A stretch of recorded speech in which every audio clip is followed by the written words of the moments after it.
tempo de contingenciamento. Eu dou minha contribuição aqui para que todos os colegas possam falar. Okay? Boa tarde, senhor presidente. Boa tarde, senhoras e senhores deputados.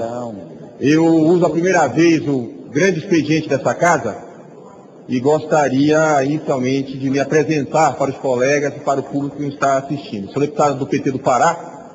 Meu primeiro mandato, não tive mandatos eletivos anteriormente. Fui eleito com 120.800 mil votos após ter exercido o cargo de secretário de governo e de chefe da Casa Civil no governo do PT do Pará. Governo que muito me orgulhou pertencer da governadora Ana Júlia Carepa. Eu sou economista, com doutorado em economia, sou professor da Universidade Federal do Pará e estou aqui para fazer um bom debate em defesa das causas que me trouxeram à política.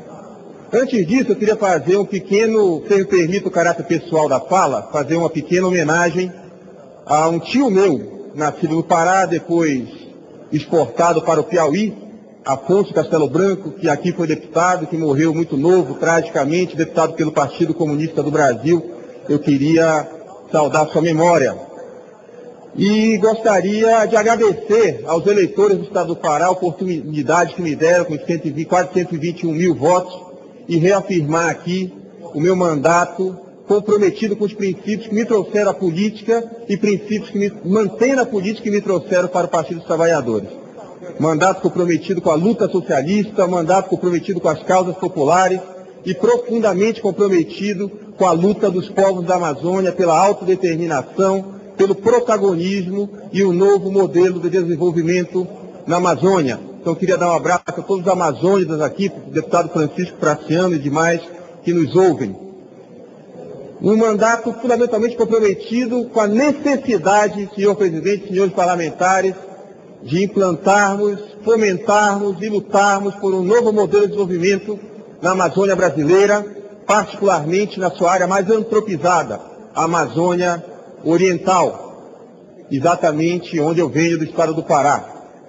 Essa luta por um novo modelo de desenvolvimento na Amazônia passa por um item fundamental que eu gostaria de centrar a minha fala aqui e que diz respeito a um tema muito debatido nessa casa, o parlamentar que me antecedeu tocou nele, muito falado, mas ainda não decidido, que é exatamente a reforma tributária, e a reforma tributária sobre o seu caráter federativo, que muito impacta tanto os estados do Nordeste quanto os estados do Norte, estados de renda per capita inferior à média nacional e ainda com níveis de pobreza e miséria, apesar dos avanços dos últimos anos. O governo Lula encarou o desafio da reforma tributária que, apesar de não ser uma novidade, foi louvável do ponto de vista de sua abrangência. O desafio ainda é maior, senhoras e senhores deputados, haja vista que na nossa história republicana, somente em períodos de exceção, no Estado Novo de Vargas, no pós-64, nós tivemos reformas tributárias da abrangência que foi proposta pelo governo Lula e agora pela presidente Dilma. E todas essas reformas tributárias, nos períodos de exceção, centralizaram receitas na mão da União. Tanto no período do Estado Novo, quanto no período pós-64, gerando distorções que até hoje nós estamos pagando. O nosso governo encaminhou proposta de reforma para essa casa, que em suas linhas gerais é muito positivo, mas que ainda encontrou dificuldades na sua aprovação. Nós vamos trabalhar nessa legislatura, me coloco à disposição para nós encontrarmos. Quantos anos é permitido, deputado? Quero ir atrás. Em 2010, esse percentual ficou com algo em torno de 60%. Centralização baseada em contribuições.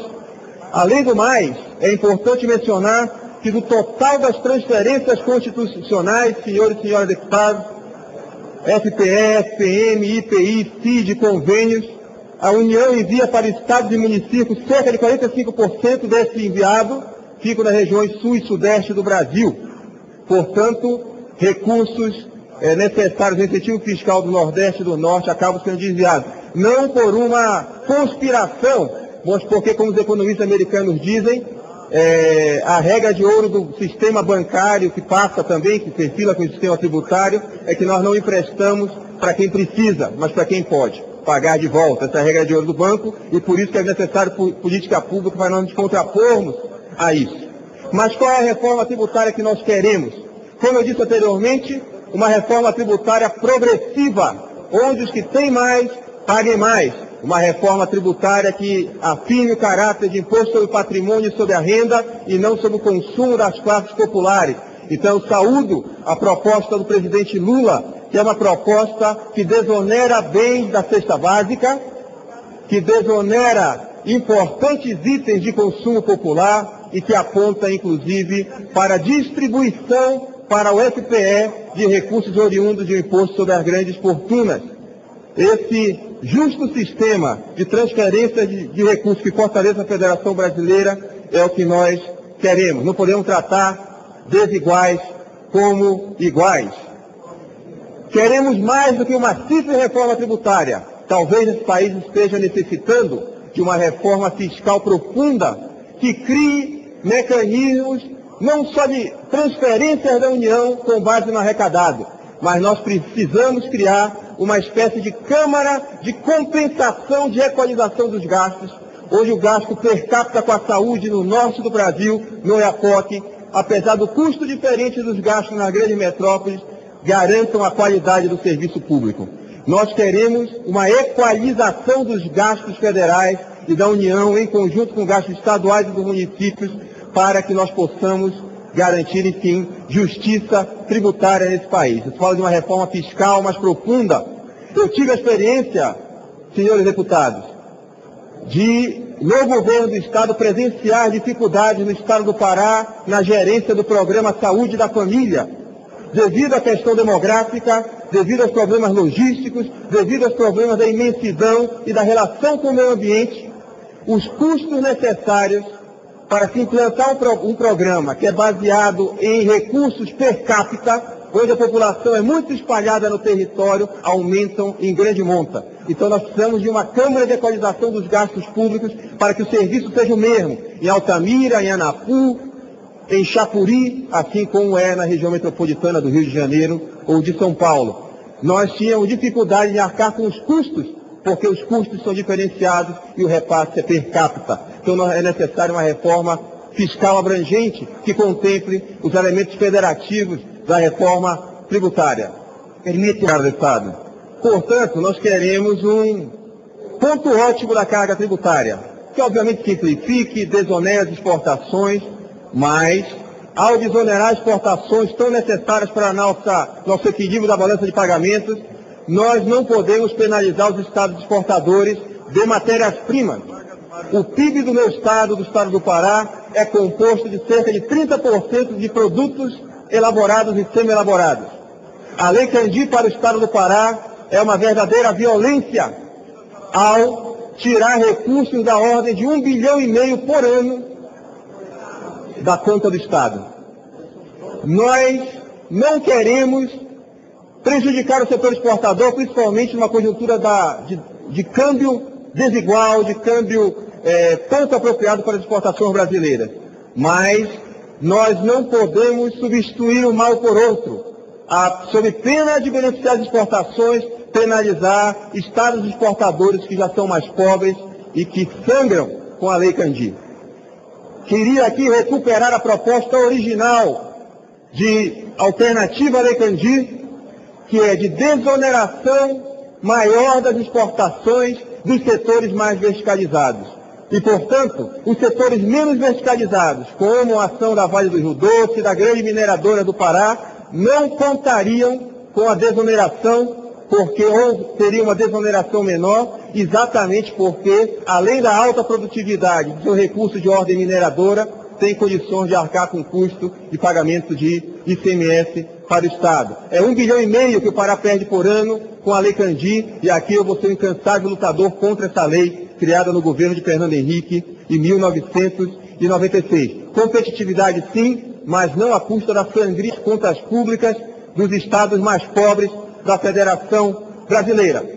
Em resumo, queremos uma reforma tributária progressiva, simplificadora, que reafirme o Pacto Federativo, que desonere a folha de trabalho, mas ao desonerar a folha de trabalho, ao garantirmos porque o lucro das empresas seja aumentado, nós queremos também nos irmanar à proposta da Central Única dos Trabalhadores, que é a proposta de redução da jornada de trabalho ao desonerar a folha de pagamento.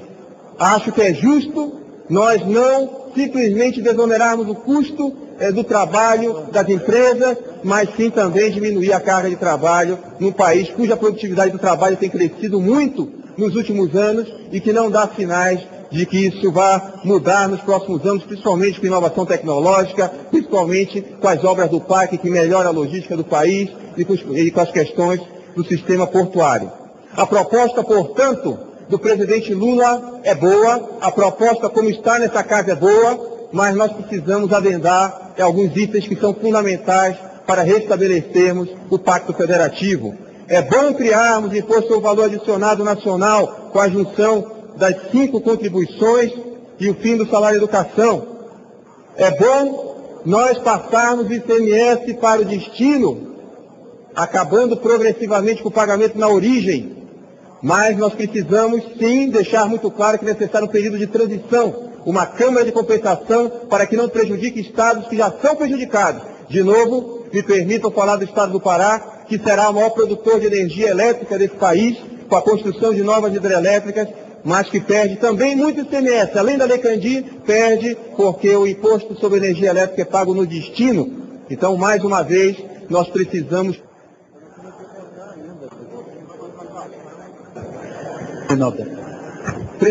considerar esses elementos na repactuação da nossa federação. Só assim teremos fim à guerra fiscal, só assim nordestinos e nortistas se sentirão verdadeiramente parte da federação, e eu queria dizer que estou muito otimista, quero colocar meu mandato à disposição, senhores e senhoras deputados, para nós construirmos uma reforma que restabeleça os princípios da justiça, da igualdade e da oportunidade para todos aqueles que querem produzir, trabalhar e criar sua família nesse país. É o que eu tinha a dizer. Muito obrigado, presidente. Muito obrigado, senhores e senhoras deputados.